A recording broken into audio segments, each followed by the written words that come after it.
Est-ce que vous avez ici un problème d'exode? Est-ce que les jeunes s'en vont de Sainte-Urine? Je pense que c'est à peu près pareil comme dans plusieurs municipalités. Les jeunes, quand ils pognent après le secondaire, là, ils s'en vont au cégep, malheureusement, ils s'en vont soit à Québec qu'à Trois-Rivières, les plus souvent. La majorité. Parce que vous-même, c'est ça que vous avez vécu, vous êtes exilé, vous êtes allé travailler. C'est ça. Moi, à 17 ans, quand j'ai fini mes études, je voyais qu'il n'y a pas de possibilité d'emploi ici. Fait que je pouvais pas être cultivateur non plus parce qu'on était trop une grosse famille. Fait que je me suis en allé, j'ai fini l'école, puis le lendemain, je partais pour Montréal. Comment, d'après vous, on pourrait lutter contre ça? Premièrement, c'est en permettant du développement, que ce soit domiciliaire ou industriel. Exemple, on voudrait construire, nous, dans la municipalité, puis on ne peut pas parce qu'à cause de la CPTAQ, fait que ça ne fait pas travailler des jeunes en construction. Ils sont obligés de s'en aller plus loin. Tu sais, il n'y a pas de jeunes contracteurs qui pourraient s'installer parce que toutes les petites municipalités alentours, ils sont un peu bloqués. Fait que ça prend des petites PME pour pouvoir travailler dans nos régions puis attirer les jeunes. L'avantage qu'on a dans nos petites municipalités versus les grands, c'est les terrains qui ne sont pas dispendieux. Tu sais, les maisons ici, là, dans nos régions, une comparable avec la ville de Québec, là, il peut y avoir 30 à 40 de différence de meilleur marché. Puis, oui, on a tous les mêmes services. Autant les épiceries, la voirie, les écoles. Tu as aussi le CLSC, qui c'est quasiment un hôpital, à Saint-Marc. Ouais, moi, je peux vous dire, pour avoir vécu à Montréal puis en campagne maintenant, à Saint-Uribe, j'ai bien plus de services en santé à Saint-Uribe que j'avais à Montréal. Mais si j'étais à Montréal ou à Québec, justement, pour venir m'installer ici, je ne pourrais pas continuer à aller travailler à Québec ou à Montréal. Non. Tu sais, à court terme, oui, mais à long terme, non. C'est ça? Non. Fait qu'on ne pourra pas développer, parce qu'ici, autrefois, j'imagine qu'il y avait la forêt, il y avait l'agriculture. La forêt, quand j'étais jeune, là, à l'âge de 8, 9, 10 ans, là, il y avait tout à Saint-Uribe.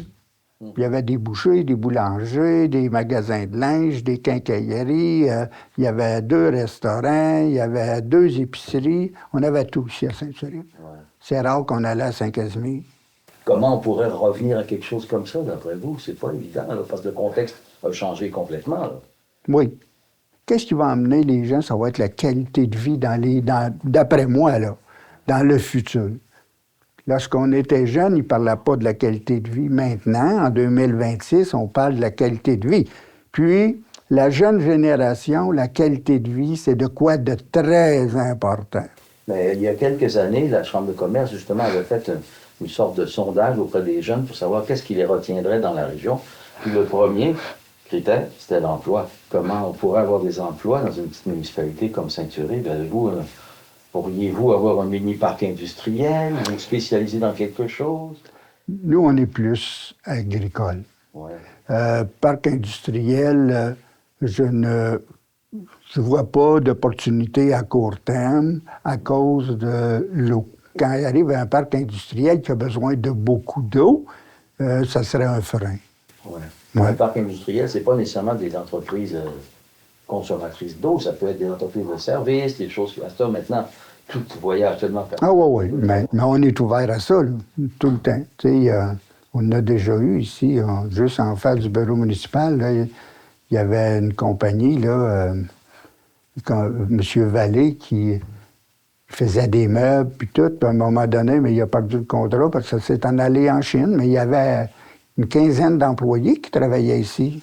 Puis est-ce que vous faites des actions concrètes au niveau municipal ici pour garder vos jeunes, là? Oui, on a... Pour les jeunes, là, on a beaucoup, qui sont à l'école, au primaire, au secondaire, on a beaucoup d'activités, des activités familiales, tout.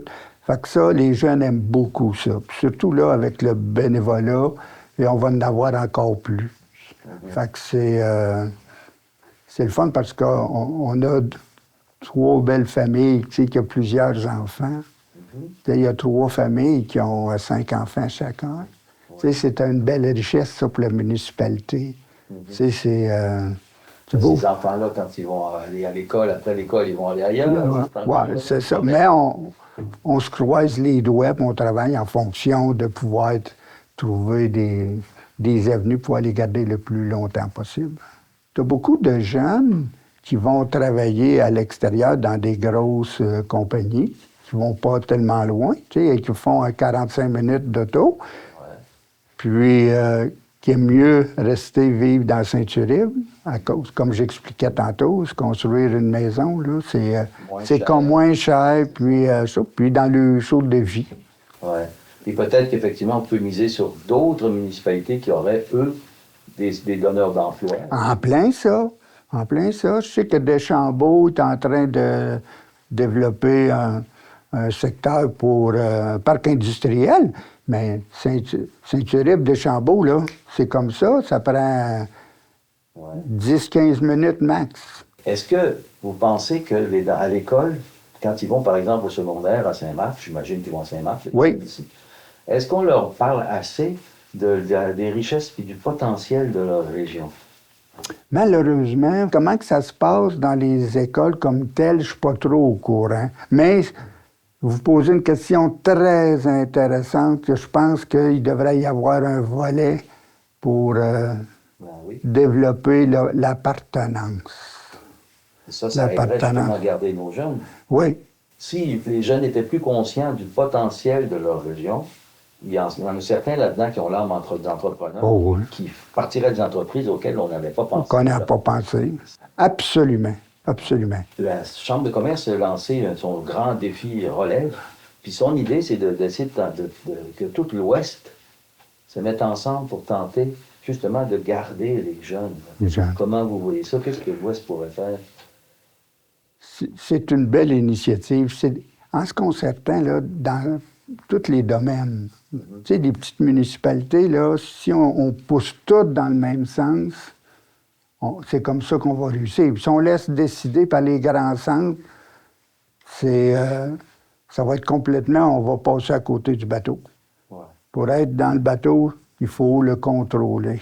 Oui, il faut le contrôler, il faut être dedans, il faut avoir toute la même vision. Puis on travaille, moi, la mienne, je vois ça, on ne travaille pas contre une autre municipalité, on travaille avec l'autre municipalité. Parce que de toute façon, si on travaille contre, on va tout... On va tout mourir. Ouais. On va tout fermer. Est-ce que vous pensez qu'il y a un mouvement dans ce sens-là, une volonté des maires de l'Ouest? Moi, je pense que oui, parce que si on va, exemple, aux réunions dans les MRC, puis tout, c'est... moi, je suis nouveau, là, ça fait juste depuis novembre dernier. J'aime beaucoup l'attitude des participants, des maires, de travailler en équipe. Ça, là, ça m'impressionne parce que moi, j'ai toujours été un gars d'équipe, tout le temps. Oui, il y a une autre une activité que j'ai proposée à Jean-Pierre pour la Chambre de commerce, qui est de faire un réseau de jeunes journalistes. Oui. Qui, eux, produiraient des petits reportages sur ce qui se passe. Puis, tu sais, ces jeunes-là, ils vont justement être conscients du potentiel de leur région. Si on voit la petite entreprise, ses objectifs, qu'est-ce que vous pensez de cette initiative-là? Pensez-vous qu'en disant aux jeunes, en proposant aux jeunes de mieux s'informer sur leur région, ils vont avoir plus envie de rester? C'est le pari qu'on fait. Moi, c'est une très bonne idée. Oui. Moi, je pense que c'est une très bonne idée. Moi, j'avais jamais pensé à ça. La possibilité de... Tu sais, comme on a une activité pour les enfants, la jeune personne pourra faire un petit reportage dessus, puis... ou des travaux, des problèmes qu'il peut y avoir. Ça leur ouvre aussi une porte, quelqu'un qui voudrait s'en aller là-dedans. Ben oui. Tu sais? C'est pas le but principal. Mais ça pourrait être... Tu sais, il y en a des jeunes dans nos municipalités que c'est le but, ça. Puis s'ils se font connaître en plus, si après eux-mêmes partent une entreprise, ben oui. Ils ont de l'avance. Ils ont de l'avance, d'un beau CV.